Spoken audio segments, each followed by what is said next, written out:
তারপরে ঘরের ভিতরে ঢুকামো আরো পরে। তখন আব্বা আজকে আমার কাজ কি?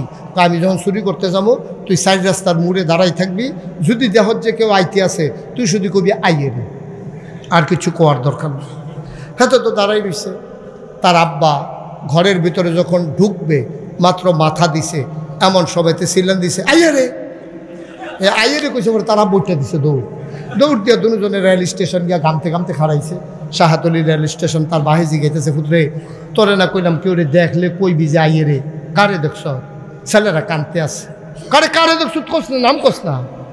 সন্তান চোখের পানি ছেড়ে দিয়ে কাঁদে, ডাক দিয়া কয় আব্বা। ডাইনে তাকাইলাম দেখি কেউ নাই, বামে তাকাইলাম দেখি কেউ নাই, সামনে তাকাইলাম কেউ নাই, পেছনে তাকাইলাম দেখি কেউ নাই। হঠাৎ করে উপরের দিকে নজর চলে গেল, আমার মনে হইল কেউ যেখানে দেখে না ওখানে যেন আমার আল্লাহ তাকিয়ে আছে।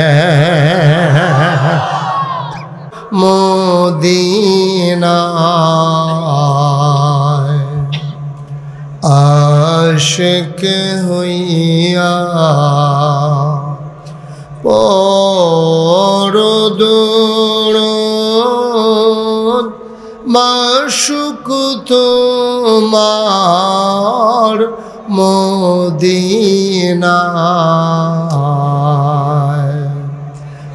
আশিক যদি হইতে পারো, আশিক যদি হইতে পারো, যাইবা সোনার মদিনায়। আল্লাহুম্মা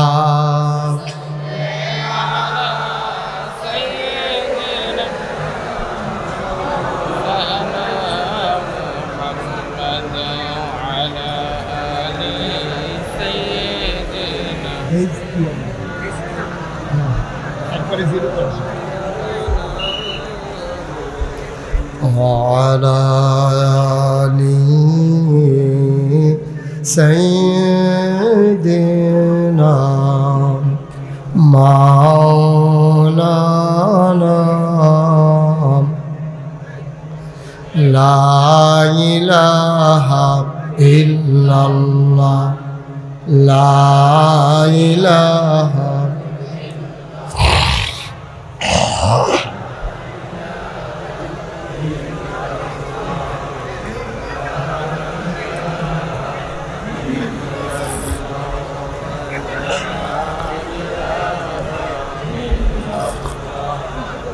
لا إله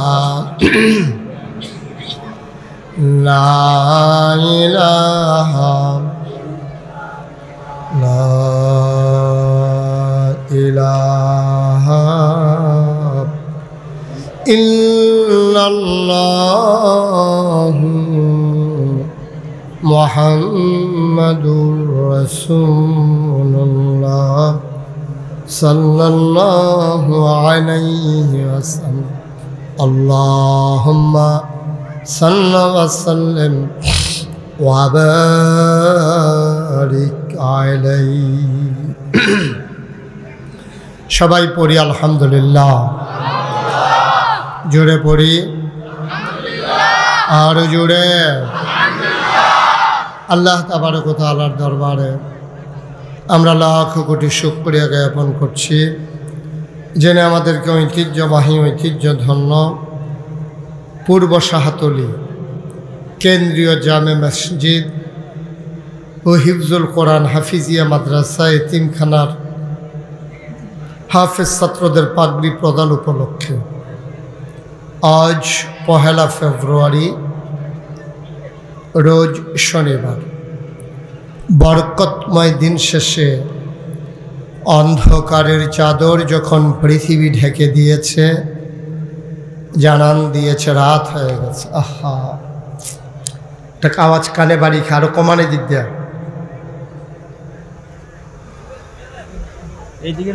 আজকের এই ওয়াজ মাহফিলের সম্মানিত সভাপতি, ঐতিহ্যধন্য দ্বীনি শিক্ষা প্রতিষ্ঠান শাহতলী কামিল মাদ্রাসার সম্মানিত প্রিন্সিপাল হযরত মাওলানা মোহাম্মদ বিল্লাল হুসাইন সাহেব, আজকের মাহফিলের প্রধান বক্তা, আমার পরপর যিনি গুরুত্বপূর্ণ আলোচনা করবেন, আমার হৃদয়ের কাছের মানুষ হযরত মাওলানা মুফতি আমির হামজা।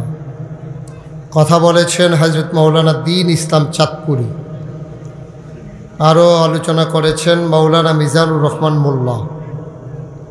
আমন্ত্রিত অতিথিবৃন্দ, উপস্থিত হয়েছেন বাংলাদেশের ঐতিহ্যধন্য দ্বীনকে লালন করে যারা নিজেদের জীবনে ধারণ করেছেন। 56,000 বর্গ মাইলের ইঞ্চি ইঞ্চি জমিতে যারা দ্বীনের প্রচার প্রসারে কাজ করে যাচ্ছেন, দ্বীনকে বিজয়ী শক্তি হিসেবে দেখতে চান।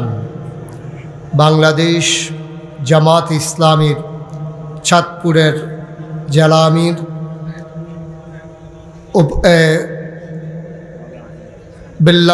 মাওলানা বিল্লাল হুসাইন সাহেব এবং পৌরসভার আমির এবং অন্যান্য পর্যায়ের নেতৃবৃন্দ, উপস্থিত এই এলাকার বিভিন্ন রাজনৈতিক দলের নেতৃবৃন্দ, উপস্থিত বিভিন্ন মসজিদের ইমাম সাহেবান, ওলামায়ে কেরাম, মুরব্বিয়ানে আযাম, কলিজার টুকরা যুবকেরা, পর্দার আড়ালের মা ও বোনেরা, সবার প্রতি আমার আবারও আন্তরিক সশ্রদ্ধ সালাম। আসসালামু আলাইকুম ওয়া রাহমাতুল্লাহি ওয়া বারাকাতুহু। চাঁদপুরে তুলনামূলক আমার মাহফিলে আসা হয়েছে কম। মানুষ দুইটা জায়গায় বেশি আপন, একটা হচ্ছে নিজের বাড়ি আর একটা হচ্ছে মামার বাড়ি। নিজের বাড়িতে যত মাহফিল করেছি, মামার বাড়িতে আর একটাও করি নেই। এই শাহতলী পাইক দিতে আমার নানার বাড়ি। আপনারা কেউ আমার নানা হবেন? নানা নাই, মামুর সংখ্যাই বেশি হয়। মামা নাইলে মামাতো ভাই, নাইলে মামাতো ভাইয়ের ঘরের ভাতিজা, এইরকমই হবে। হুজুর যেই মাদ্রাসার প্রিন্সিপাল, এই মাদ্রাসা থেকে আমার আব্বা লেখাপড়া করেছেন এই শাহতলীতে। তো সেই সুবাদে আপনারা আমার আত্মীয়। এই আত্মীয়তার কারণে এখানে কথা বলার পরও আমি কিচ্ছু কইতে আসি না হলো, কারণ যেহেতু আত্মীয় এই জন্য কিছু বলতেছি না। কিন্তু এখনো এই যে একবারে চুপ। আপনি এখানে দায়িত্ব পালন করা লাগবে না। আপনি দায়িত্ব পালন করতে গিয়ে দরফাস লাগাইছেন বেশি। বেড়া দিছে খেত বাসাইরা হলে এখন বেড়ায় খেত খাওয়ান শুরু করছে। আপনি আওয়াজ করেন কেন? ইশারা ইঙ্গিতে কাজ করেন। পুরা এই জায়গাটাকে বাজার বানাই ফেলছেন আপনারা কয়েকজন ভলান্টিয়ার মিলে। করছেন কি আপনারা? যারা মোবাইলগুলো ধরে রেখেছেন, দয়া করে মোবাইলগুলো বন্ধ করেন। আমি এক কথা দুইবার বলি না, দ্বিতীয়বারের সময় ধমক দেই। বন্ধ করেন সবার মোবাইল। একটা মোবাইল যেন ধরে না রাখা হয়। আপনারটা মোবাইল না, না এইভাবে না রেকর্ড হয়, না শোনা হয়। আপনি আর অন্যের ক্ষতির কারণ হচ্ছেন। আপনি নিজেরও নিজের ক্ষতির করতেছেন। আপনি তো ওয়াজ শুনতে পারতেছেন না। এটা বন্ধ করে পকেটে ঢুকান। মনোযোগের সাথে সবাই কথা শুনতে হবে ইনশাআল্লাহ। পিন পতন নিস্তব্ধতার মাঝে খরগোশের মতো কান খাড়া করে মাছের মতো নিষ্পলক নয়নে আমরা কথা শুনবো ইনশাআল্লাহ। আমা তৌফিকি আল্লাহ যেন কবুল করে, সবাই পড়ে আমিন।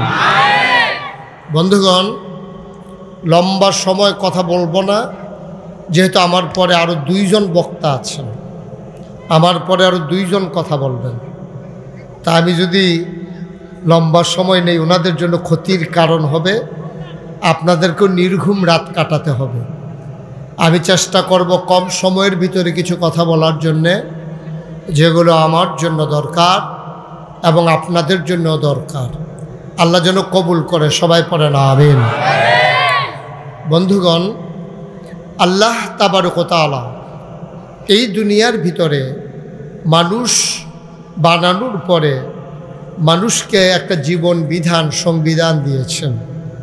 ইতিমধ্যে আমাদের জালামির তিনি অত্যন্ত সুন্দর করে বলেছেন যে মানুষ চলবে কি, কোন পথে, খাবে কি, করবে কি, যাবে কোথায়, সব কিছু যিনি জানেন তিনি কে? যেহেতু আল্লাহ মানুষকে তৈরি করেছেন, আল্লাহ জানেন মানুষ কোন পথে গেলে জান্নাত, কোন পথে গেলে জাহান্নাম, কোন পথে গেলে লাভ আর কোন পথে গেলে লোকসান, কোন পথে ভালো, কোন পথে মন্দ, কোন পথে কল্যাণ, কোন পথে অকল্যাণ, কোন পথে শিরক বিদআত, কোন পথে তাওহীদ রিসালাত, কোন পথে কুফর আর কোন পথে ইসলাম জানানোর জন্য আল্লাহ তাবারক ওয়া তাআলা মানুষকে অনেকগুলো মাধ্যম দিয়েছেন। এর ভিতরে অন্যতম মাধ্যম হলো মানুষের আকল, বোঝ, বিবেচনা, ভালো মন্দ বোঝার ক্ষমতা, যেটাকে শরীয়তের ভাষায় বলা হয় ফিতরাত। মানে জন্মগতভাবেই তার একটা জ্ঞানের আধার আল্লাহ তার বিবেককে দান করেছেন। আপনি এমন জায়গায় আছেন যেখানে দুনিয়ার কোনো মানুষ নাই, আপনি একা গভীর জঙ্গলের মাঝে আপনি দাঁড়িয়ে আছেন। এখন ক্যাবলা কোনটা আপনি জানেন না, তখন আপনার বিবেক যেই দিকে সায় দেয় সেই দিকেই আপনাকে ক্যাবলামুখী হয়ে নামাজ পড়া লাগবে। আপনি মনে করবেন ওইটাই আপনার ক্যাবলা। এটা ভুল হোক আর শুদ্ধ হোক, যেহেতু জিজ্ঞেস করার কেউ নাই, তা আপনি যাবেন কই? আপনি আন্দাজ করে আপনার বিবেক যেখানে সায় দেয় ওটাকেই ক্যাবলা বানিয়ে, অর্থাৎ ওই মুখী হয়ে আপনি আপনার ইবাদত বন্দেগী করবেন। বন্ধুগণ, এই মানুষগুলো যেন জান্নাতে যেতে পারে, এজন্য আল্লাহ তাবারক ওয়া তাআলা মহামূল্যবান যে কিতাব দিয়েছেন তার নাম হচ্ছে কোরআনুল কারীম। এই কোরআনুল কারীম দিয়েছেন আল্লাহ মানুষের জীবন বিধান সংবিধান হিসাবে। এই কোরআনের ভিতরে 114টা সূরা আছে। এই কোরআনের ভিতরে 6666 আয়াত আছে। এই কোরআনের ভিতরে 500 আয়াত আছে আলাদা করে, এগুলাকে বলা হয় আহকামুল কোরআন। অর্থাৎ করো, কইরো না, খাও, খাইও না, যাও, যাইও না, ধরো, ধইরো না, এই রকম হুকুম আছে 500। কয়শো? আপনি বলবেন না কয়শো? উনি একবারে টাস্কি লেগে গেছে কেন? সবাই মিলে আমরা কথা বলবো। মঞ্চে যারা আছেন তারাও কথা কইেন ইনশাআল্লাহ। কারণ আমি অনেক জায়গাত মাহফিলে যখন দেখছি যে মঞ্চের তারা কথা কয় না, তো নিচের থেকে কইনে উঠাইয়া না কইনারে না নামাইয়া দেই। এখন দেখবেন সবাই কইব। এখন এই নামনের ডরে কোয়ার সম্ভাবনা আছে। সবাই কন আমিন। এই যে কইলাম না, এখন দেখবেন কইব। কি আওয়াজটা হইতে আছে? বলেন মারহাবা। এটাকে বন্ধ করেন। আপনি চালাইতে হলে যেভাবে আছে এইভাবে, ডিস্টার্ব করা যাবে না। এটাকে ধরতে গেলে বন্ধ করে দিতে হবে। পড়েন আলহামদুলিল্লাহ। তাইলে কয়শো আয়াত আছে হুকুমের আয়াত? আল্লাহ যখন বললেন কৌলু লা ইলাহা ইল্লাল্লাহ, তোমরা পড়ো লা ইলাহা ইল্লাল্লাহ। আমরা সবাই পড়েন লা ইলাহা ইল্লাল্লাহ মুহাম্মাদুর রাসূলুল্লাহ। এটা পড়ার পরে এখন আমাদের কি দায়িত্ব, কাজটা কি আমাদের? নবীর নাম শুনলে আমরা কি পড়ব? দুই একবার না 12 বার, দুই একদিন না প্রতিদিন, দুই এক সপ্তাহ না প্রতি সপ্তাহ, দুই এক মাস না 12 মাস, দুই এক বছর না সারা জীবন আমরা পড়ব সাল্লাল্লাহু আলাইহি ওয়াসাল্লাম। মুসলমান মন দিয়ে শুনো, যখন আমরা কলমা পড়ে ঈমান আনলাম, আপনারে যদি কেউ জিজ্ঞেস করে আপনি কি ঈমানদার, আপনি বলতে পারবেন না যে ইনশাআল্লাহ ঈমানদার। আপনাকে বলতে হবে অবশ্যই ঈমানদার। বলেন সুবহানাল্লাহ। ইমানদারের ব্যাপারে কোনো আপোষ নেই, আমরা সবাই ইমানদার। আমল ভেরি করে, আমল কারো কম হয় কারো বেশি হয়। কেউ 5 ওয়াক্ত পড়ে, কেউ 4 ওয়াক্ত পড়ে, কেউ পড়ে না, কেউ ঈদের নামাজ পড়ে, কেউ জুমার নামাজ পড়ে, এরকম ভাগ ভাগ আছে। আফসোস কি জানেন, এই দেশটার ভিতরে শতকরা 92 জন লোক মুসলমান। তো যেই দেশে শতকরা 92 জন লোক মুসলমান, এই দেশের মেম্বার, এই দেশের চেয়ারম্যান, এই দেশের উপজেলা চেয়ারম্যান, এই দেশের এমপি, এই দেশের মন্ত্রী, এই দেশের প্রধানমন্ত্রী, এই দেশের রাষ্ট্রপতি হওয়ার কথা ছিল। অন্তত আলেম না হোক, কিন্তু দ্বীনের ইলম আছে এমন লোক হওয়ার দরকার ছিল, ঠিক কিনা কন?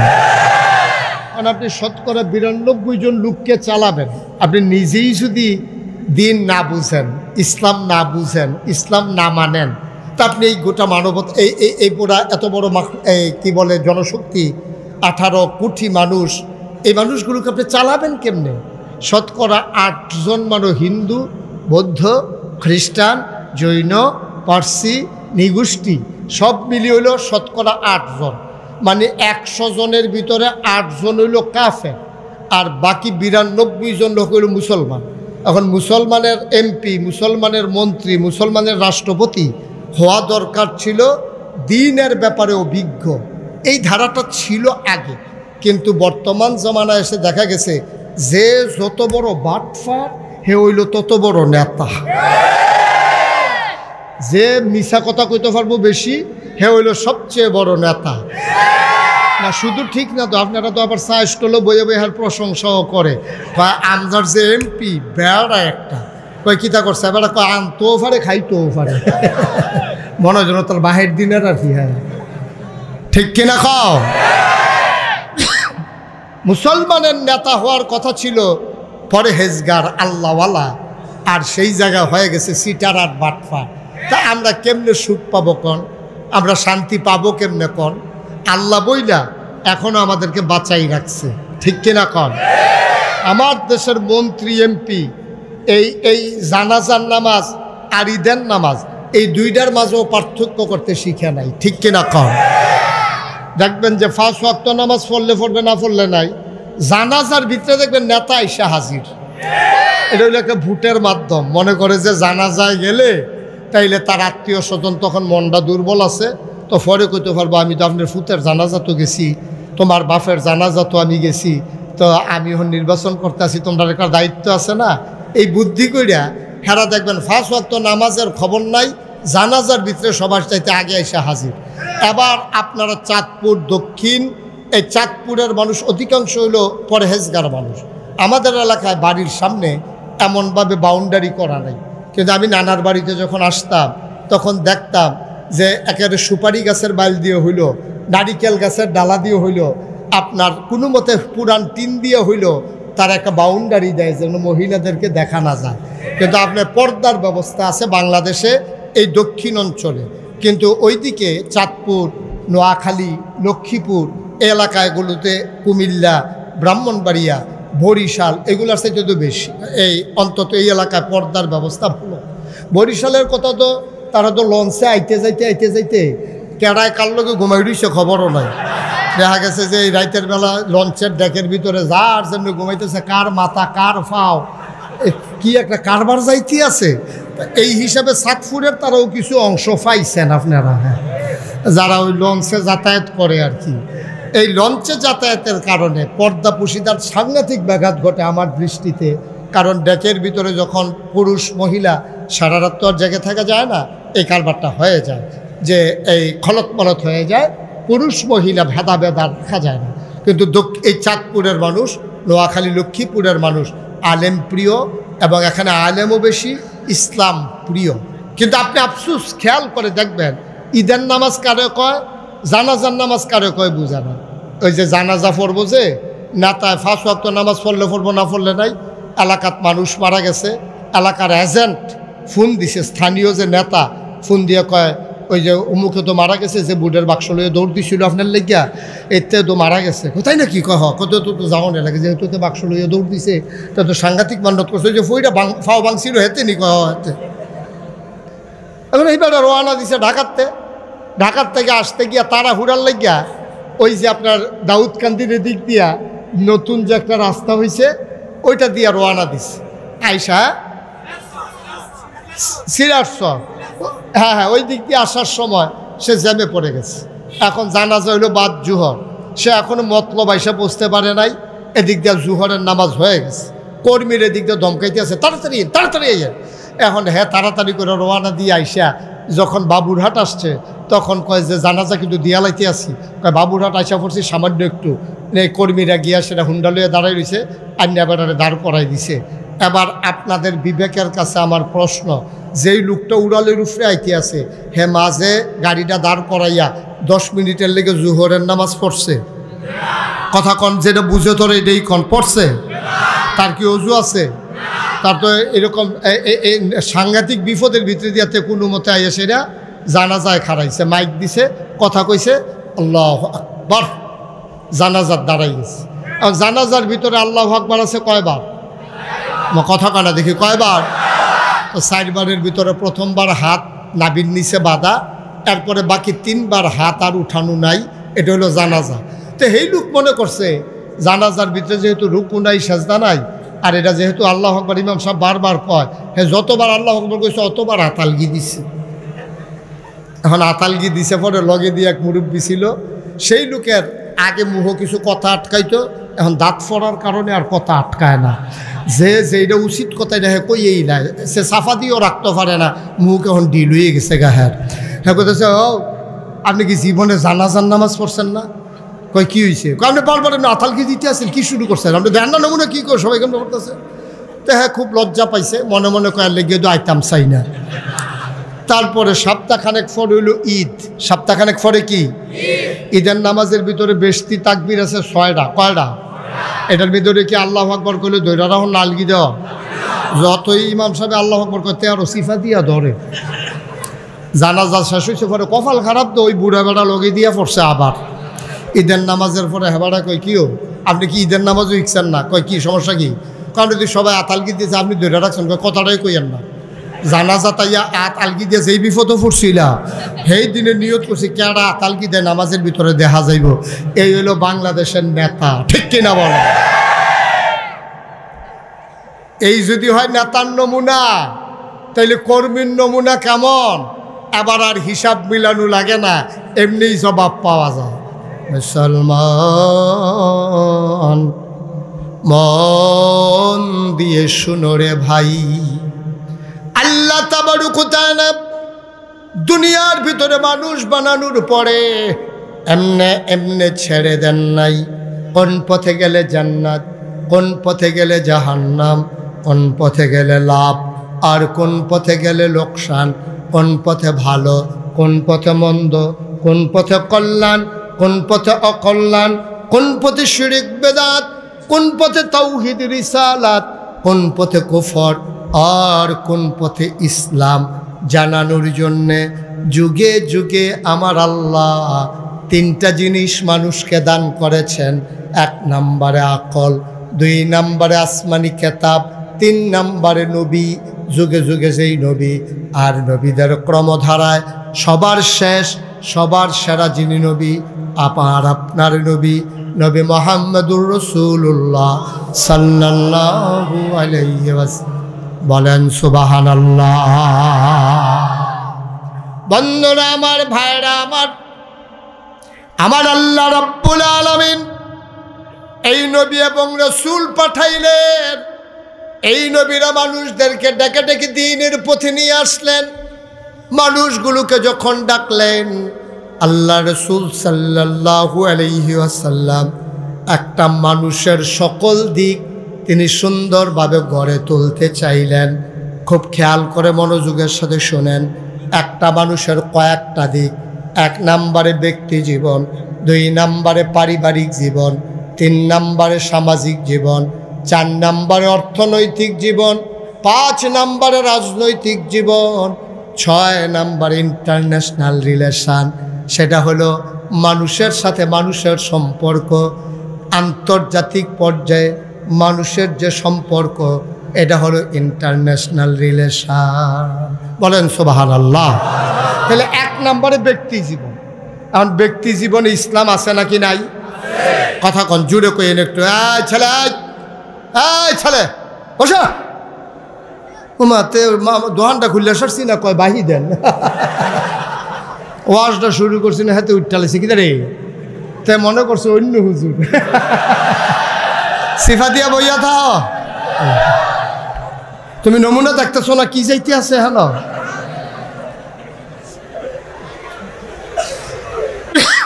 মার হাবা কন, জোরে কন মার হাবা। তো যেই কথাটা বলতেছিলাম, ব্যক্তি জীবন। ব্যক্তি জীবন মানে কি শুধু আমি? এটার কই ব্যক্তি জীবন? আমি মুশতাক ফয়েজ, এই যে হুজুর, এই আমরা হইলাম ব্যক্তি জীবন, যার যারটা তারটা। এখন ব্যক্তি জীবনে ইসলাম আছে নাকি নাই? ব্যক্তি জীবনে মানুষের দুইটা অংশ, একটা হচ্ছে সুরিপু আর একটা হচ্ছে কুরিপু। প্রতিটা মানুষের মাঝে দুইটা জিনিস বাস করে। প্রতিটা মানুষ একটা প্রাণী, এটার ভিতরে মনুষ্যত্ব বাস করে, আবার পশুত্ব বাস করে। যেমন শিয়াল কুকুর এটাও প্রাণী, মশা মাছি এটাও প্রাণী, আপনি মানুষ আপনিও প্রাণী। পার্থক্যটা কি? পার্থক্য হলো প্রাণ থাকলে প্রাণী হয়, মন না থাকলে মানুষ হওয়া যায়। আমরা যেহেতু মানুষ, আমরা পশু প্রবৃত্তিকে দমন করে পশুত্বকে বিসর্জন দিয়া মনুষ্যত্বের বিকাশ ঘটানো, এটাই হলো মানুষ। সুবহানাল্লাহ বলবেন না? তো ব্যক্তি জীবনে আপনি মনুষ্যত্বের বিকাশ ঘটাবেন কেমনে? যেমন লোভ, এটা একটা সহজাত প্রবৃত্তি। লোভ সব মানুষের মধ্যে। আমি যে ফিরসাব, আমার ভিতরেও আছে। উনি যে প্রিন্সিপাল হুজুর, ওনার ভিতরেও আছে। কেউ এর কম লুবে ধরে, কেউ এর বেশি লুবে ধরে, কেউ এর 100 টাকা দিয়ে পানিত নামন যায়, আর কেউ এর না হইলে 1 লাখ লাগে আর কি, নামতে বাধ্য সবাই, ঠিক কিনা? তো এটার থেকে ফিরে আসতে হলে আপনাকে কি করা লাগবে? আপনার মনুষ্যত্বের বিকাশ ঘটাইতে হবে। আর অন্তরে আপনার একটা জিনিস থাকা লাগবে, এটার নাম হলো আল্লাহর ভয়। এটার নাম কি? কথা কনা ঘুমাই গেছেন সবাই? এটার নাম হলো আল্লাহর ভয়। যার অন্তরে আল্লাহর ভয় বেশি, সে মর্যাদাও পাইছে বেশি। ইন্না আকরামাকুম ইনদাল্লাহি আতকাকুম। তোমাদের ভিতরে পীর সাহেব, লাট সাহেব, মন্ত্রী, এমপি, উজির নাজির, উপদেষ্টা, আমলা কামলা, বদুল্লা, যত মানুষ বলো, ভুইয়া, চৌধুরী, সরকার, কনকার, পেশকার, জমাদার, দফাদার, চকিদার, পাটোয়ারি, নিয়াজি, যত জাতের বংশ আছে সবার চাইতে মর্যাদা বেশি তার। সে রিক্সাওয়ালা হতে পারে, সে মেথর হতে পারে, সে মুচি হতে পারে, সে ডেলি লেবার হতে পারে। ইন্না আকরামাকুম ইনদাল্লাহি আতকাকুম। তোমাদের ভিতরে মর্যাদা বেশি তার, কলিজার ভিতরে আল্লাহর ভয় বেশি যার, ঠিক কিনা বলো?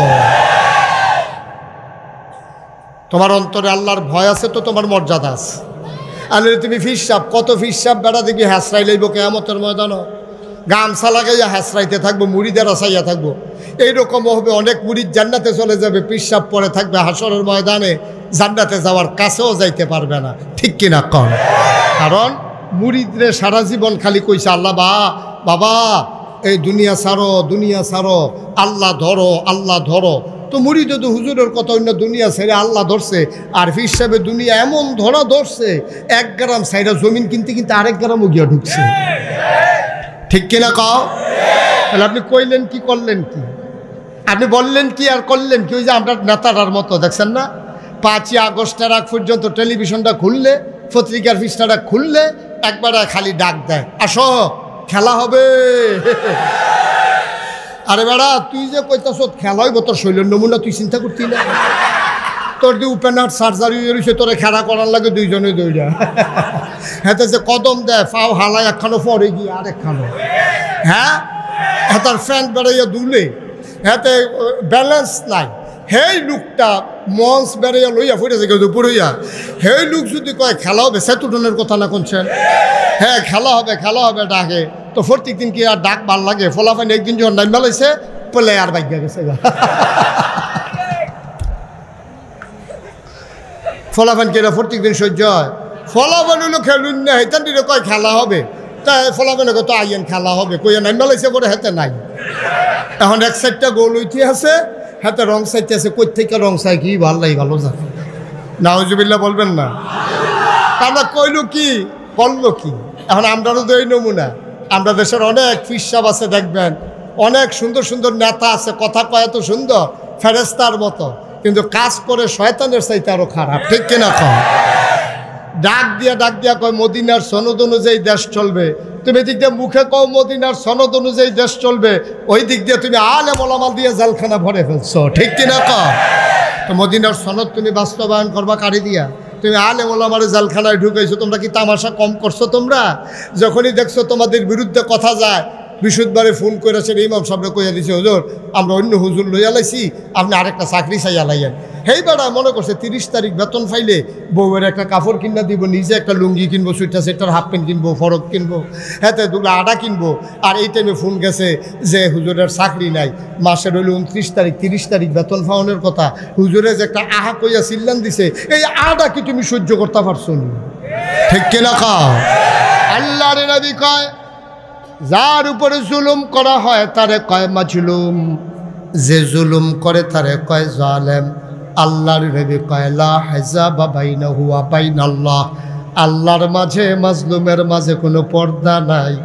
মাজলুম অর্থাৎ যার উপরে জুলুম করা হয়, ওই মানুষটা যখন আল্লাহ বলে একটা ডাক দেয়, চোখের পানিটা গাল বাইয়া জমিনে পড়তে দেরি, তার দোয়া কবুল হইতে দেরি হয় না, ঠিক কিনা? কত জুলুম তোমরা করেছ, ইমামের চাকরি তোমরা খেয়ে ফেলেছ, মঞ্চের ভিতরে আলেম ওয়াজ করতেছে কোরআনের তাফসীর, বিরুদ্ধে যখন কথা চলে যায় তোমরা মঞ্চ থেকে বেজ্জতি করে আলেম ওলামাকে নামিয়ে দিয়েছ, আলেমের সামনে থেকে মাইক কেড়ে নিয়েছ। তোমরা কম করো নাই, আমি বলেছি যা করেছো অনেক ভালো করেছো। মনে করিল না সবটাই তোমার দেশ, এই দেশ তোমার, এই দেশ আমার, এই দেশ আমাদের, ঠিক কিনা? এই দেশ আমাদের সবার।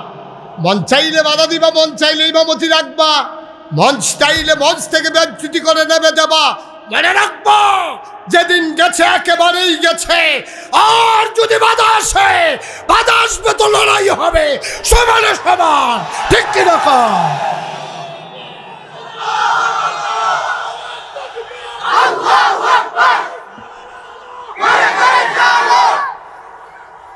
সবাই পড়ে না আমিন। মনে হয় যেন তারার বাহার বাড়ি আমরা মামুর বাড়ি বেড়াইতাম আইসি। আচ্ছা আর্য তো মিলে, আমি তো মামুর বাড়ি বেড়াইতামই আইসি। হ্যাঁ আর্যটা মিলে আর কি, সব সময় না। মনে যেন তারার বাহার বাড়ি আর আমরা মামুর বাড়ি, তারা যা মন চায় তা করবে, আর আমরা এই দেশ সবাই আইসি না। এই আলেম ওলামাগুলা এই দেশে জন্ম হয় নাই। তোমরা যা করেছো, এই জেলখানারগুলোর ভিতরে থাকার কথা ছিল চোর, গুন্ডা, বদমাইশ, আর এই জেলখানার ভিতরে জায়গা করে দিয়েছো তোমরা আলেম ওলামাকে, ঠিক কিনা খাও? তামাশার একটা শেষ আছে বাবা, সবসময় তামাশা চলে না। আল্লাহ ধরে ধরে ধরে না, ধরলে আল্লাহ। মুসলমান, তাইলে ব্যক্তি জীবনে তুমি একজন সৎ মানুষ হবা। এই জন্য সৎ মানুষ লাগবে সকল জায়গায়। তোমার ঘরে যেমন সৎ মানুষ দরকার, সমাজে সৎ মানুষ দরকার, মেম্বারিতে ওয়ার্ডে সৎ মানুষ দরকার, আর ইউনিয়নে সৎ মানুষ দরকার, এমপি হবে সৎ মানুষ, দেশের রাষ্ট্রনায়ক হবে সৎ মানুষ, ঠিক কিনা? আজকে সৎ মানুষের বড় অভাব, কারণ তোমার অন্তরে আল্লাহর ভয় নাই। আল্লাহর ভয় যার অন্তরে নাই, সে যা ইচ্ছা তাই করতে পারে, যা ইচ্ছা সে তাই করতে পারে, তার তো আল্লাহর ভয় নাই। কারণ আল্লাহ তাবারক ওয়া তাআলা কোরআনুল কারীমে 21 পারায় আর সর্বশেষ সূরা সূরা হাজা, যেটার ভিতরে 9টা রুকু 73টা আয়াত, ওই সূরার শুরুতে আল্লাহ বলেছেন, ইয়া আইয়ুহান নবী, হে নবী, ইত্তাকিল্লাহ, আপনি ভয় পাবেন শুধু আল্লাহকে। ওয়ালা তুতিল কাফিরিন ওয়াল মুনাফিকিন, কাফের মুনাফিক যারা, আপনি তাদের অনুকরণ করবেন না। বাংলাদেশের শত শয়তানি আছে, সবগুলা কাফের মুনাফিকরা আবিষ্কার করেছে। এই যে আমাদের দেশে অর্থনৈতিক অবস্থায় সুদ, এটা কি মুসলমানের আবিষ্কার না কাফেরের আবিষ্কার? মুসলমানের আবিষ্কার হলো যাকাত। মুসলমানের আবিষ্কার কি? যাকাত। আল্লাহ দিয়েছেন যাকাত, সাদকা, এগুলা সাধারণ দান, এগুলো হচ্ছে মুসলমানদের আবিষ্কার, অর্থাৎ আল্লাহর দেওয়া বিধান। আর এইগুলার ডিঙ্গাইয়া আবিষ্কার করা হলো কি? এই আপনার সুদ। সুদ এমন এক গুনাহ, আল্লাহ রাসূল সাল্লাল্লাহু আলাইহি ওয়াসাল্লাম বলেছেন সুদের 70টা গুনাহ। সর্বনিম্ন গুনাহটা হইল নিজের জন্ম দেওয়া, পেটে ধরা মায়ের সাথে জিনা করা। 70 নম্বর গুনাহটা, ছেলে এই আস্তাগফিরুল্লাহ লা হাওলা ওয়ালা কুওয়াতা ইল্লা বিল্লাহ। সুদের 70টা গুনাহ, সর্বনিম্ন গুনাহটা হলো মায়ের সাথে জেনা করা। এই আমার দেশে এই সুদ আছে নাকি নাই? আপনি ব্যক্তি জীবনে সৎ হতে পারেন নাই। আপনি পীর সাহেবের দরবারে বসে বসে লা ইলাহা ইল্লাল্লাহ জিকির করতে আছেন, লা ইলাহা ইল্লাল্লাহ। আপনার জিকিরের লগে লগে মসজিদ শুদ্ধা জিকির করে, মাছ জিকির করে, গাছ জিকির করে, বেরিয়েছে আরে বাবারে হুজুরের জিকির অন্যরকম জিকির। আপনার জিকিরে খুশি হইয়া বেরিয়েছে দেশি মুরগার ডিম ফাটাইছে, তারপরে আপনার দেশি মুরগা ফাটাইছে, বিদেশি ফুতর কম্বল ফাটাইছে, আতর ফাটাইছে, হাদিয়া ফাটাইছে। আপনার জিকিরে সবাই খুশি।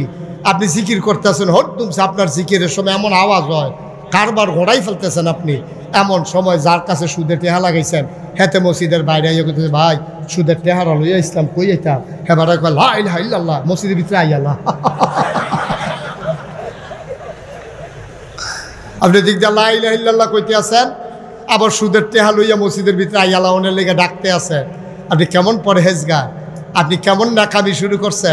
আপনার ফাইজলামির একটা সীমা আছে। আমিরুল মুমিনিন খলিফাতুল মুসলিমিন, জান্নাতের সুসংবাদ প্রাপ্ত দ্বিতীয় মানুষ হযরত ওমর রাদিয়াল্লাহু তাআলা আনহুর জামানায় উনি মসজিদে নববীর খুতবা দিতেন। তিনি ছিলেন মসজিদে নববীর জাতীয় মসজিদের খতিব। তিনি যখন জুমার নামাজ পড়া জুহরের নামাজ পড়াইতে গেছেন, গিয়ে দেখে যে একদল লোক নামাজ পড়ে আর বার হয় না। আরে আজব কারবার, নামাজ পড়ে বসে রয়েছে, ওমর কিচ্ছু বলে না। খেয়াল করেন, খুব গভীর মনোযোগ, ঘুরে বসেন, আপনিও ঘুরে বসেন আমার দিকে, চাইতে কষ্ট হইতে আছে। হ্যাঁ এদিকে চান চান, ঘুরে বসেন।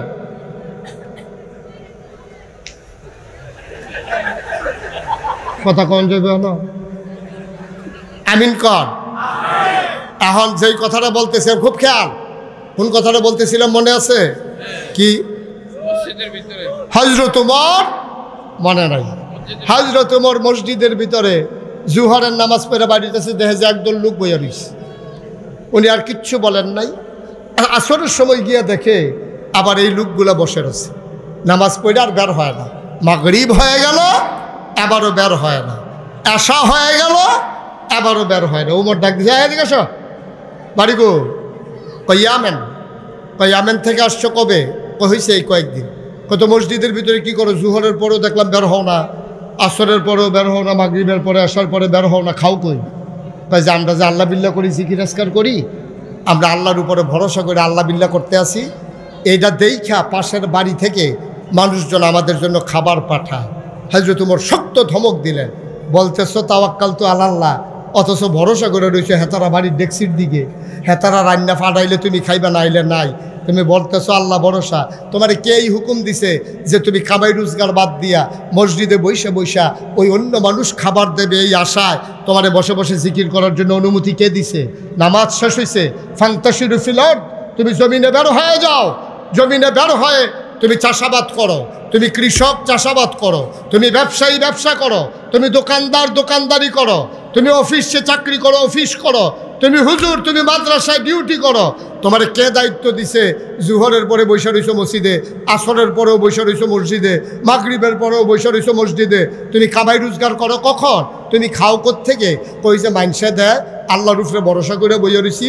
হ্যাঁ তারা আমরা জিকির হই না, তসবি তাহালিল হই না, তারা আইন আমরা সাইদা সাইদা দেয়, আমরা আল্লাহর উপরে ভরসা করে বৈশা রইছি। ওমর কয় মনে একটা মুখে একটা, এই দুই ধরনের কথা বলবা না। তোমাদের ভরসা আল্লাহর উপরে না, তোমাদের ভরসা হলো মানুষের ডেক্সির ভিতরে। ঠিক কিনা কম? তোমাদের ভরসা হইলো তারা দিলে তোমরা খাইবা, আর না দিলে তোমরা না খাইয়া থাকা লাগবে। এই জন্য মাঝে মাঝে চিল্লান দিয়ে আল্লাহ কয় যেন বাইরের তারা হুনে হুনে যেন খানা বানায়। কে দিছে এই অনুমতি? কামাই করো, রোজগার করো, বসে বসে খাওয়ার কোনো সুযোগ নাই। ইসলাম এটাকে সমর্থন করে না। আল্লাহর নবী একদিন বসে বসে খাবারের অপেক্ষায় ছিলেন, একটা প্রমাণও দিতে পারবা না।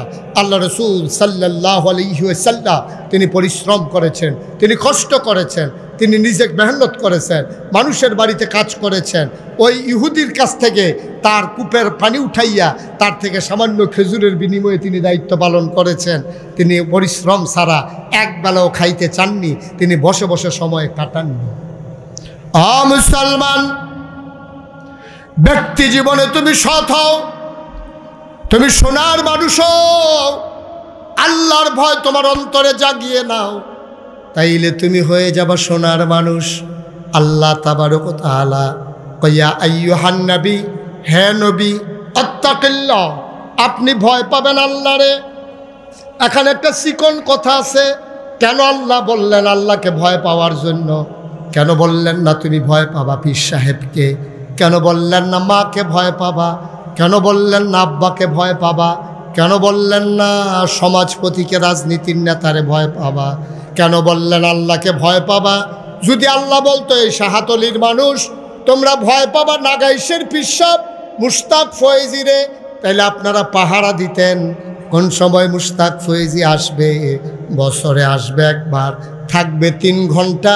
আপনারা 3 ঘন্টা ভালো হয়ে থাকাটা সহজ। মাদ্রাসার প্রিন্সিপাল হুজুর রে তা আপনি পান শাহাতলি মাদ্রাসার যাওয়ানোর আগে দিয়া কুলি টুলি কইরা বিড়ি টিড়ি হালাইয়া মাদ্রাসার যাইতে আছেন।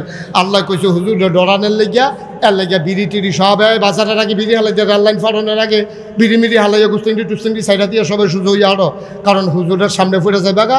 আল্লাহ হুজুরে ভয় পাইতে কইছে। আল্লাহ হুজুরের কথা বলে নাই। হুজুর এখন আছে তখন নাই, পীর সাহেব আজকে আছে কালকে নাই। ভাই আপনি রোজার মাসে অজু করতে আছেন, চৈত্র বৈশাখ মাসের রোজা, একজনে চাপ দিতে আছে, আপনি জুহরের টাইমে উজু করতে আছেন, ঠান্ডা পানি গলায় মুখে গেছে পরে মন্ডায় চায় 2 ডুব পানি খাইয়া ফালাই। আপনি যদি এই মাঝের 2 কুলিটা ঢুক গিল্লা 2 পার্শ্বের কুলি ফালাই দেন, যে চাপ দিতে আছে হ্যাঁ তো বুঝতো না আপনি যে মাঝের কুলিটা ঢুক গিল্লা লাইছেন। ঠিক কিনা কও? এত বুঝার কি কোনো উপায় আছে? আপনি যে কুলি ফালাইতে আছেন এত তো মনে করছে এ ফালাইছে, তাই সে কুলি কোন বুকিত যে কয়বার নিল কয়বার হালাইলো এত তো দরকার নাই। তাইলে দেখেন আল্লাহর ফায়সালাটা দেখেন। আল্লাহ পীর সাহেবের কথা কয় না, মার কথা কয় না, বাপের কথা কয় না, নেতার কথা কয় না, সর্দারের কথা কয় না, হুজুরের কথা কয় না, কয় কার কথা? যে ধরাইবা আল্লাহরে। কেন? হুয়াল হাইয়ুল কাইয়ুম লা তা'খুযুহু সিনাতুন ওয়ালা নাওম। কারণ এই আল্লাহ চিরস্থায়ী, তিনি চিরঞ্জীব, তিনি কখনো ঘুমান না, কখনো ঝিমান না। তুমি রাতের অন্ধকারে কোনো কাজ করলেও আল্লাহ দেখেন, পানির নিচে ডুব দিয়া কোনো কাজ করলেও আল্লাহ দেখেন, টেবিলের উপর দিয়া নিচে দিয়া যেদিক দিয়ে তুমি ঘুষ নাও, কেউ দেখো কার না দেখো, একজন দেখে, তিনি কে? এটা দেখো আল্লাহর ভয়। এ আল্লাহর ভয় অন্তরে যখন জায়গা হয়, মানুষগুলো হয়ে যায় সোনার মানুষ। পশ্চিমা বিশ্বের মনীষীরা গবেষণা করলো, মানুষগুলো ছিল বর্বর, বেদইন, যাযাবর, মূর্খ, অসভ্য, জাহেল, অভদ্র, অশালীন। এই মানুষগুলো কেমন করে হলো ভদ্র, সুশীল, আধুনিক, আল্লাহওয়ালা, পরহেজগার? কেমন করে এই মানুষগুলো হলো? তারা চিন্তা করে দেখেছে নবীজি তাদেরকে 23টা বছর, মক্কায় 13 বছর, মদিনায় 10 বছর, তাদেরকে আল্লাহর ভয় এমনভাবে অন্তরে ঢুকাই দিছে, রাতের আধারেও তারা একটা অন্যায় করে না। 1 কোটি টাকা পরে থাকলেও তারা ফিরে তাকায় না। মহিলারা, আহা কথা তো বাইরে যেতেছে, কষ্ট হইতেছে নাকি? কত যেটা মনে পড়ছে এটা কি কইলিতা?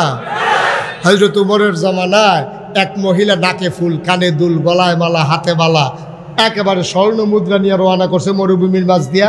পরন্ত বিকেল, সূর্য ডুবো ডুবো প্রায়। এই সূর্যের যখন ডুবে যাচ্ছে এমন সময় খোলা মাঠের মাঝে দিয়া মহিলা রওনা দিছে। একজন লোকও নাই, পাশে কোনো বাড়িঘরও নাই, শুধু একটা যুবক সামনে পড়ছে আর মহিলার গায়ের ভিতরে অলংকার। যুবকটা জিজ্ঞেস করে, ও মহিলা, তোমার কি ভয় নাই? তুমি যে নাকে ফুল, কানে দুল, গলায় মালা, হাতে বালা, স্বর্ণ মুদ্রা, টাকা পয়সা নিয়ে এই অবেলায় রওনা করছো, কেউ যদি তোমার চুরি করে, ডাকাতি করে, তুমি কি করবা? তোমার ভয় লাগে না? মহিলা কি কয় শুনছেন? মহিলা কয়, হ্যাঁ অবশ্যই ভয় লাগে। ভয় লাগে তো? কয় কি ভয় লাগে? তাইলে হাঁটো কেমনে? কয় ভয় লাগে আমার জন্য না, তোমার জন্য। কারণ আমার জন্য কি? ভাবি তো জুয়ান মানুষ, আমার লগে কোনো সম্পদ টম্পদ নাই, আমারে তোমার ভয় পাওয়ার কি আছে? আমি ভয় পাবো কি করতে? কয় তোমার জন্য আমার এই ভয় লাগে, তুমি যে আমার এই ভয়টা দেখাইছো, আমি আল্লাহ আল্লাহ করে যদি উমরের কাছে বলতে পারি, তোমার চোখ যে আর চোখের জায়গায় থাকবে না, এই ভয়টা আমি পাইতেছি। সুবহানাল্লাহ বলবেন না? বানানো গল্প না, মুখরোচক ইতিহাস না। মহিলা অলংকার পরে রাস্তার মাঝ দিয়ে হেঁটে গেছে, চোখ তুলে তাকানোর কেউ সাহস পায় নাই, কারণ তার অন্তরে ছিল আল্লাহর ভয়। ঠিক কিনা বলো? ওমর আইন করে দিলেন, যদি কেউ মদ পান করে, যদি কেউ নেশা করে, তারা 80টা দৌড়া মারা হবে, আমার হাত থেকে তারে কেউ বাঁচাইতে পারবে না। ওমর আইন করে দিলেন, সবাই তার মদ ছেড়ে দিলেন, নেশা ছেড়ে দিলেন। আজকে অবাক বিস্ময়ে তাকিয়ে দেখি বাংলাদেশের যুবকগুলারে তৈরি করার দায়িত্ব ছিল সরকারের।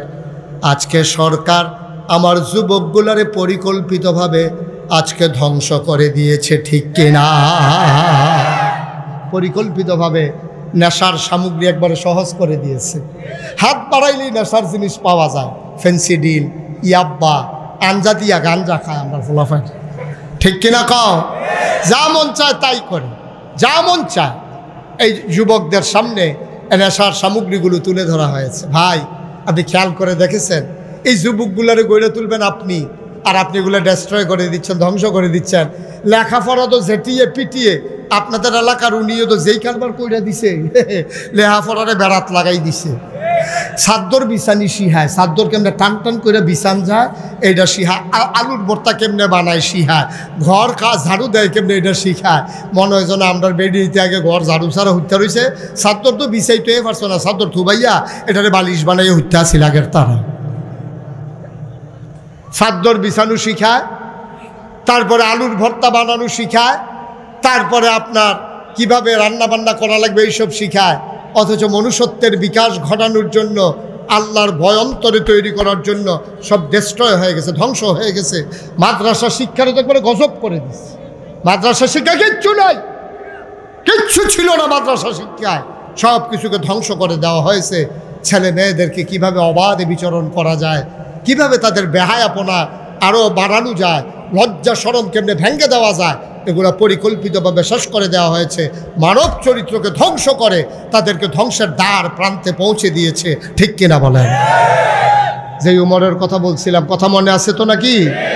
ওমর জানিয়ে দিয়েছেন, কেউ যদি আমার এত ধরা পড়ো যে তুমি নেশা করেছো, ধরা পড়ো, খবর আছে 80 দৌড়া। কয় দৌড়া? মা কথা কেন, কয় দৌড়া? ওরা বুঝে ফেলছে যে 80 দৌড়া মানে কেয়ামত, 80 দৌড়া মানে কেয়ামত, এটা তারা বুঝে ফেলছে। এখন বুঝে ফেলে তারা করছে কি, এখন সবাই মট্টর ছেড়ে দিয়েছে। হযরত ওমর রাদিয়াল্লাহু তাআলা আনহু একদিন হাঁটতে হাঁটতে হাঁটতে হাঁটতে বর্ডার বেল্টে সীমান্ত এলাকায় পৌঁছে গেছেন। পৌঁছে যাওয়ার পরে আরেক মদখুর হাতে মনে করছে যদি মদ সহ ধরা পড়ি তাহলে খবর আছে, পাহাড়ের সিফা সাফাতকে দুইটা টান দিয়ে আই। হাতে মদ লইয়া, মদের বোতল লইয়া রওনা দিছে পাহাড়ের দিকে। আর উমর ঘুরতে গেছে পাহাড়ে। আল্লাহর কুদরত, সুবহানাল্লাহ বলবেন না? সামনাসামনি পড়ে গেছে, হাতার সামনে মদের বোতল, হাতের মদের বোতল, আর উমরের হাতের ভিতরে চামড়ার চাবুক, যেটা শাসনের দণ্ড। দুইজন মুখোমুখি আইসা পড়ছে। ওই যুবক যখন দেখছে উমর আসতেছে মদের বোতল হাতে, যুবকটা এত ভয় পাইছে, মানে ভয়ে থরথর করে কাঁপতেছে যে এখন আমাকে কে বাঁচাবে। তখন যুবকের মনে আসছে একজনই বাঁচানোর মতো আছেন, তিনি কে? কথা কয় না, তিনি কে? যুবক এবার আল্লাহ বলে একটা ডাক দিলেন, ও মাওলা, ও রব্বে কারীম, যার কেউ নাই তার তুমি আল্লাহ ছো। খালেস অন্তরে যখন মানুষ তওবা করে, পাহাড় পরিমাণ গুনাহ নাকি তুমি মাফ করে দাও। আমি গুনাহগার গোলাম তোমার, আমার সাহায্য করার মতো কেউ নাই গো আল্লাহ। আমি তোমার কাছে ভিক্ষা চাই, তুমি বিশ্বাস করো আমি খালেস অন্তরে তোমারে ডাক দিলাম। এটার ভিতরে কোনো ভনিতা নাই, কোনো নাটক নাই, কোনো অভিনয় নাই, এটা আমার প্রকৃত ডাক। ও মাওলা রব্বে কারীম, আজকে এই বিপদের দিনে যদি তুমি আমাকে বাঁচাই দিতে পারো, খোদার কসম দিয়ে বলতেছি আমি যতদিন বেঁচে থাকবো কোনো দিন আর নেশার সামগ্রীর কাছেও যাব না, যাব না, যাব না। বলেন সুবহানাল্লাহ। বান্দা চাইছে কার কাছে? আমার কথা কানা, চাইছে কার কাছে? আল্লাহর কাছে চাইলে আল্লাহ দেয় নাকি দেয় না? আল্লাহ কয় উদউনি আস্তাজিব লাকুম। বান্দারে, ও বান্দা, তুই আমারে ডাক দে, ডাক দিতে দেরি, আমি কবুল করতে দেরি নাই। বান্দা যখন ডাক দিয়েছেন, বান্দা আল্লাহর কাছে চাইলেন এবারের মতো বাঁচিয়ে দাও, কোনদিন আর মদের বোতল স্পর্শ করব না। আল্লাহ তাবারক ওয়া তাআলা ডাক কবুল করে নিলেন। বান্দার অন্তরে প্রশান্তি চলে আসলো। ওমরের মুখোমুখি পড়ে গেলেন। বান্দা চাদর গায়ে দিয়ে হাঁটতেছেন, ওমর কয় দেখি হাতের ভিতরে কি, দেখে যে হাতের ভিতরে বোতল। ওমর বুঝে ফেলছে বোতলের ভিতরে নিশ্চয়ই মদ। ওমর বলতেছে বোতলের ভেতরে কি? বান্দা মন দিয়ে ওই আল্লাহকে সাক্ষী রেখে তাওবা করেছে। বান্দা এবার বলে বোতলের ভিতরে দুধ। বোতলের ভিতরে কি? আমার কথা কয় না কি? আসলে ছিল কি? আচ্ছা, মদের দুধ বানাইতে পারে পৃথিবীর কোনো প্রযুক্তি আছে? একজন পারে, তিনি কে? আবার যখন বলছে দুধকে দেখি বোতল, উমরের সন্দেহ হয়েছে তো, বোতল নিয়ে দেখে যে ঠিকই দুধের গন্ধ, মাদকের কোনো গন্ধ নাই। ওমর ছেড়ে দিলেন। তাইলে বুঝা গেল আল্লাহকে ডাকলে আল্লাহ দিয়ে দেন। সিদ্ধান্ত নেবার পালা, এটা ওন ডিসিশন, এটা আমার সিদ্ধান্ত। আমি গুনাহ করব না, এই পৃথিবীতে আমারে কেউ গুনাহ করাইতে পারবে না। ঠিক কিনা কম? আপনার সিদ্ধান্ত। আল্লাহর ভয় অন্তরে জাগিয়ে নিলেই আপনার জন্য সহজ। কথা যেটা মনে পড়ছে এটা বলে ফেলাই। একবার চুরি করে 40 বছর। কয় বছর? আরে কথা কয় না, কয় বছর? 40 বছর ধরে হুজুর চুরি করিয়া। হাতে 40 বছরের ভিতরে জীবনে তো ধরা পড়ছে না। করতে জানি সে একটা খাঁটি সরিষার তেল আনে, তো এমনভাবে মাহে তারে ধরলে তো বুচুরে বাড়ি জিজ্ঞা, এই ফিসলা খাইয়া বাড়ি জিজ্ঞা, তে খাল ফাড়ি জিজ্ঞা লাভ দিয়া গত 2 বছর ধরে 2 বার ধরা পড়ছে। তো চিন্তা করলো আমার দিয়া বোধ আর চুরি হইতো না, যেহেতু 2 বার ধরা পড়ে গেছি, আমারে দিয়ে আর চুরি হবে না। এই চুরি জিনিসটা বোধ আমরা এলাকায় আর থাকতো না রে, শেষ হয়ে যাবে। আমি না গেলে, আমি না থাকলে আর চুরিটা করলো কে? সুতরাং চুরিটা শেষ। এই শিল্পটারে ধরে রাখা দরকার আছে। হ্যাঁ, নিজের ফুতেরে কোথায় ফুতরে, আমি যদি মইরা যাই তাহলে চুরিও তো শেষ হয়। চিন্তা করছি তোর এই চুরিটা শিহামু। তো কইতেছে আব্বা কি আজকের থেকে শুরু করতাম? আরে না, আজ থেকে শুরু করতাম। প্রথমে তোরে ট্রেনিং দেবো, কয়েকবার আনমু নিমু, তারপরে ঘরের ভিতরে ঢুকামু আরও পরে। তখন আব্বা আজকে আমার কাজ কি? আমি যখন চুরি করতে যাবো তুই সাইড রাস্তার মুড়ে দাঁড়াই থাকবি, যদি দেহ যে কেউ আইতে আছে তুই শুধু কবি আইয়ে রে, আর কিছু কোয়ার দরকার নেই। হ্যাঁ, তো দাঁড়াই রইছে। তার আব্বা ঘরের ভিতরে যখন ঢুকবে মাত্র মাথা দিছে, এমন সবাইতে সিলেন দিছে আইয়ে রে, আইয়ে রে কইছে। পরে তারা বইটা দিছে দৌড় দিয়ে দুজনে রেল স্টেশন গিয়া ঘামতে ঘামতে খাড়াইছে। শাহাতলি রেল স্টেশন। তার বাহে জিগাইতেছে ফুটরে তোরে না কইলাম কেউ রে দেখলে কইবি যে আইয়ে রে। কারে দেখছ? ছেলেরা কানতে আছে। কারে দেখছ? কস না, নাম কস না। সন্তান চোখের পানি ছেড়ে দিয়ে কাঁদে, ডাক দিয়া কয় আব্বা। ডাইনে তাকাইলাম দেখি কেউ নাই, বামে তাকাইলাম দেখি কেউ নাই, সামনে তাকাইলাম কেউ নাই, পেছনে তাকাইলাম দেখি কেউ নাই। হঠাৎ করে উপরের দিকে নজর চলে গেল। আমার মনে হইল কেউ যেখানে দেখে না ওখানে যেন আমার আল্লাহ তাকিয়ে আছে।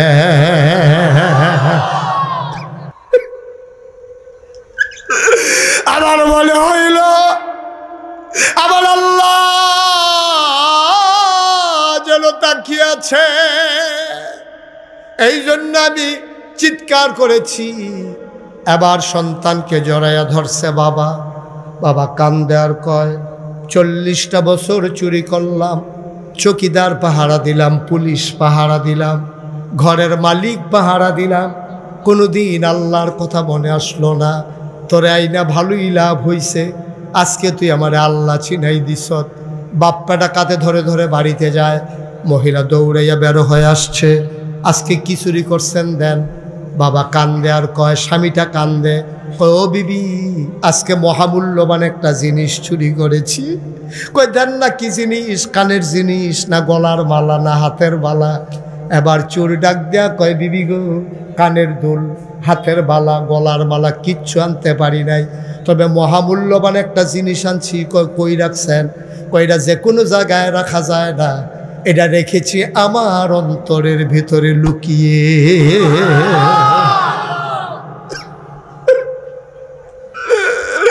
আমি অন্তরের ভিতরে লুকাই রাখছি। আজকে আমার সন্তান আমারে দিছে, আমার সন্তান আমারে শিখাই দিছে। মহিলা কয় কি জিনিস আনছেন? বেড়া হাও মাও করে কান্দে। বাচ্চা ছেলেটা দাঁড়িয়ে আছে।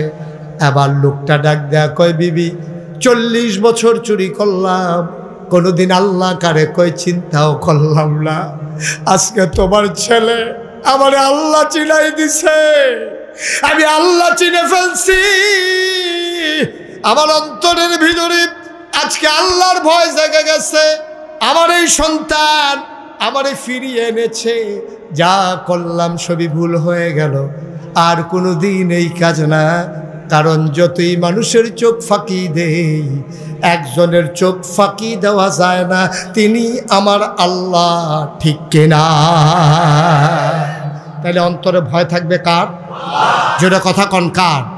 কলিজায় ভয় থাকবে কার? এই আল্লাহর ভয় নিয়ে আপনি যখন চলবেন তখন পুলিশ লাগবে না, র্যাব লাগবে না, গোয়েন্দা লাগবে না, দলীয় ক্যাডার লাগবে না, চৌকিদার লাগবে না, পীর সাহেব লাগবে না, লাট সাহেব লাগবে না, কেউ লাগবে না। আল্লাহর ভয় আপনাকে পারফেক্ট মানুষে পরিণত করে দেবে ইনশাআল্লাহ। সবাই পড়ে না আমিন? জুড়ে পড়ে না আমিন? আল্লাহর এই মানুষকে, আল্লাহর ভয় মানুষকে কতটুকুন মানুষ বানায় দেখেন। আল্লাহর এই ভয় মানুষকে কতটুকুন মানুষ বানায়। আল্লাহ রসুল সাল্লাল্লাহু আলাইহি ওয়াসাল্লাম, কষ্ট হচ্ছে আপনাদের? কথা বলা কষ্ট হচ্ছে? আর একটু এই কয়েক মিনিটের ভিতরে ছেড়ে দিচ্ছি ইনশাআল্লাহ। আমি শুরুতেই বলেছিলাম লম্বা সময় কথা বলবো না, যেহেতু আমাদের মাঝে আরও অনেক ওলামায়ে কেরাম আছে, ওনারাও কথা বলবেন। আমি আমারটা শেষ করে দিলে ওনারা শুরু করে দেবেন ইনশাআল্লাহ। আল্লাহ যেন কবুল করে। সবাই পড়ি আমিন। জুড়ে পড়ি আমিন। বন্ধুরা আমার, ভাইরা আমার, আমার আল্লাহ রাব্বুল আলামিন এই জন্য আল্লাহর ভয় অন্তরে জাগাতে চাইলেন। মানুষটা তখনই সৎ মানুষ হয়ে যায় যখন মানুষটার অন্তরে আল্লাহর ভয় থাকে। তখন সে যেই জায়গায় থাকে তখন তার অসৎ কাজ করা তার দ্বারা আর সম্ভব হয় না। এত গেল ব্যক্তি জীবন। এবার আসো ব্যক্তির পরেই হলো পারিবারিক জীবন। পারিবারিক জীবন কারে কয়? স্বামী এবং স্ত্রী, এটা হলো সবচেয়ে ছোট্ট পরিবার। স্বামী আর স্ত্রী, এটা একটা পরিবার। স্বামী আর স্ত্রী। যদি বলেন যে হুজুর আরেকটু বড়, তাহলে স্বামী স্ত্রী আব্বা আম্মা। যদি বলেন আরেকটু বড়, স্বামী স্ত্রী আব্বা আম্মা ছেলে মেয়ে। যদি বলেন আরেকটু বড়, স্বামী স্ত্রী আব্বা আম্মা ছেলে মেয়ে ভাই বোন, এই মিলিয়ে হলো পরিবার। সুবহানাল্লাহ বলবেন না? জুড়ে বলেন সুবহানাল্লাহ। আমি মুসলমান, মন দিয়ে শুনো রে ভাই, পরিবারের ব্যাপারে আল্লাহ কি বললেন? আসো মা বাবার ব্যাপারে, আসো স্বামী স্ত্রীর ব্যাপারে আল্লাহ কোরআনুল কারীমে ঘোষণা করে দিলেন। পরিবারের বিধান জানতে চাও? শুনে যাও। হুন্না লিবাসুল লাকুম ওয়া আনতুম লিবাসুন লাহুন্না। তোমরা পরিবারের সম্পর্কে কথা শুনতে চাও? শুনে যাও। তোমার যে স্ত্রী, এই মহিলারা, একটু মনোযোগের সাথে শুনেন। এই জায়গায় হাজারো জনতা যারা আছেন মন দিয়ে শুনেন।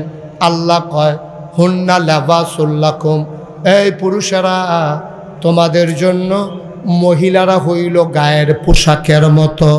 ওয়া আনতুম লিবাসুন লাহুন্না, তোমরা যারা পুরুষ তোমরা হইলা মহিলার গায়ের পোশাকের মতো।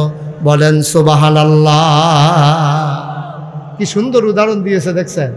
কয় মহিলারা হইল তোমাদের গায়ের পোশাকের মতো, আর তোমরা পুরুষেরা মহিলার গায়ের পোশাকের মতো। আচ্ছা, আল্লাহ তাবারক ওয়া তাআলা অন্য কিছুর সাথে তুলনা না দিয়া গায়ের পোশাকের সাথে তুলনা দিলেন কেন? আল্লাহ তাবারক ওয়া তাআলা দেখলেন যে গায়ের পোশাকের চাইতে কাছাকাছি মানুষের কিচ্ছু থাকে এমন কিচ্ছু নাই। আমার পাঞ্জাবির নিচে একটা গেঞ্জি আছে, এই